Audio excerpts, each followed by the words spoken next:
कोई भी कथा पूजा पाठ करने से पहले घर के अंदर हम चौक क्यों बनाते हैं? चौक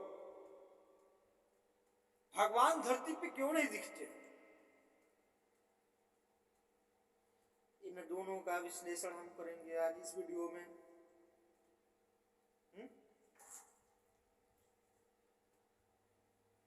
आप लोगों ने भगवान के वामन अवतार की कथा सुना होगा।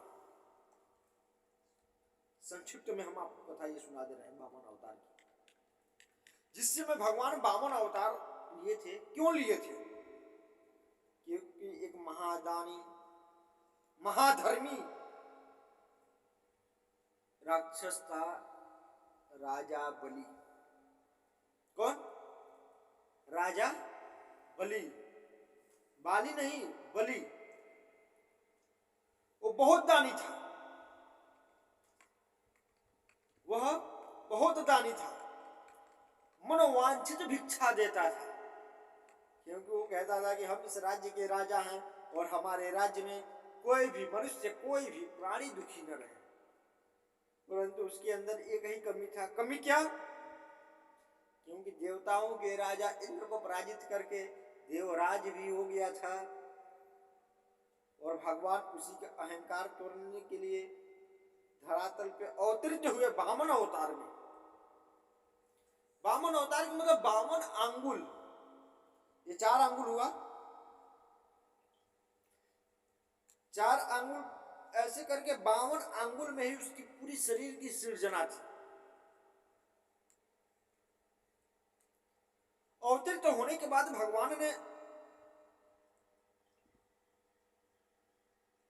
उसके दरवाजे पे गए भिक्षाटन के लिए, और वह अवतार ब्राह्मण के घर लिए थे।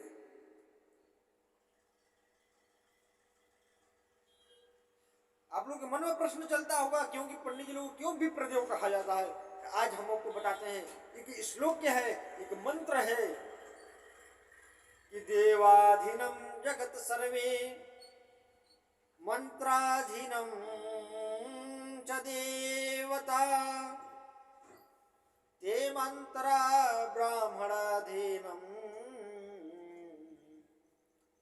तस्मात् ब्राह्मण देवता।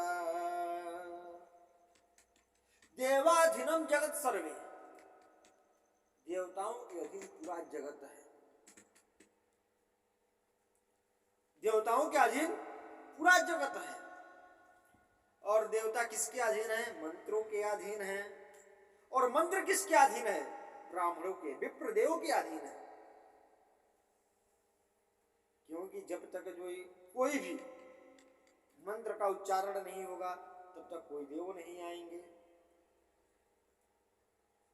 इसलिए कहा गया है कि देवाधीनम जगत सर्वे मंत्राधीनम च देवता।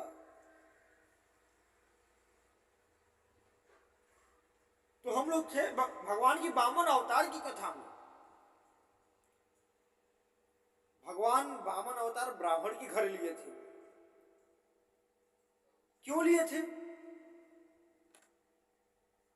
क्योंकि राजा बलि से दान लेना था, और दान लेने वाला कार्य सिर्फ ब्राह्मण ही कर सकता है। बाकी किसी के पास क्षमता नहीं है कि दान लेके बचा ले। किसी के पास क्षमता नहीं है वो दान लेकर के बचा ले। वामन अवतार में भगवान ने पहुंचे उनके पास, बलि के पास, और जाकर लाइन में खड़े हो गए। बलि ने वहां से पूजा पाठ अपने पितरों को पूजा करके नहीं, क्योंकि वो देवताओं को पूजा नहीं करता था, वो अपने पूर्वजों को पूजा करता था। अपने पितरों को पूजन पाठ करने के बाद निकले और आकर के कहा कि महाराज आपको क्या चाहिए? सबको भिक्षाटन देते, मनवांछित भिक्षा देते हुए आ रहा था। धीरे धीरे एक एक कदम बढ़ाते हुए आया और आकर के पूछा कि आपको क्या चाहिए? भगवान ने कहा कि मुझे 3 पग जमीन चाहिए। वो 5 पग भी मांग रहे थे, 2 पग में भी अपना काम चला लेते, 1 पग में, लेकिन क्यों 3 पग मांगा? अभी मैं बताता हूं इसका भी। मुझे 3 पग ही जमीन चाहिए। क्यों? क्योंकि मुझे संध्या वंदन करने में बहुत दिक्कत हो रही है, बहुत कठिनाइयों का सामना करना पड़ रहा है, क्योंकि मेरे पास भूमि नहीं है। उसने ठहाका लगा के हंसा कि आप 3 पग जमीन के लिए हमारे पास चले आए हैं, हमें तो लगा कि कुछ आप महल मांगेंगे, कुछ बड़ा संपत्ति मांगेंगे। 3 पग मतलब 3 डेग, 3 कदम जमीन के लिए भगवान गए थे। भगवान ने कहा कि नहीं, मुझे और कुछ नहीं चाहिए, सिर्फ 3 ही पग चाहिए कि मैं बैठ के भगवान का पूजन पाठ कर सकूं। अच्छा तो ठीक है। उन्होंने जल लिया हाथ में, जैसे जल लेकर कहा ओम विष्णुर विष्णुर विष्णुर श्रीमद् भगवतो महापुरुषस्य, उतना ही देर में दैत्य गुरु शुक्राचार्य जी मौजूद थे और पहुंच के कहे ठहरो ठहरो, कि तुम क्या कर रहे हो? यह कोई और नहीं, यह छलिया है, तुम्हें भी छल लेगा। परंतु राजा बलि ने कहा कि जब मैं अपने मुख से कह दिया, चाहे अपने प्राण की आहुति क्यों न देना पड़े, मैं इसे अवश्य दूंगा। और संकल्प करके बोला कि यहां से मुर्गी वहां से आप 3 पग नाप लीजिए, क्योंकि पूरा ब्रह्मांड हमारा है, यह पूरा धरती हमारी है, यह पूरा संसार हमारा है, हर चीज हमारा है। आपको जहां से मर्जी वहां से आप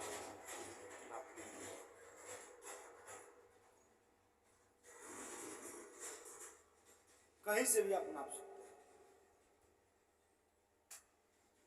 भगवान ने कहा अच्छा मैं कहीं से भी माप सकता हूँ, तो हाँ कहीं से भी माप सकते, ठीक है। और भगवान ने अपने शरीर को इतना बड़ा किया, इतना बड़ा किया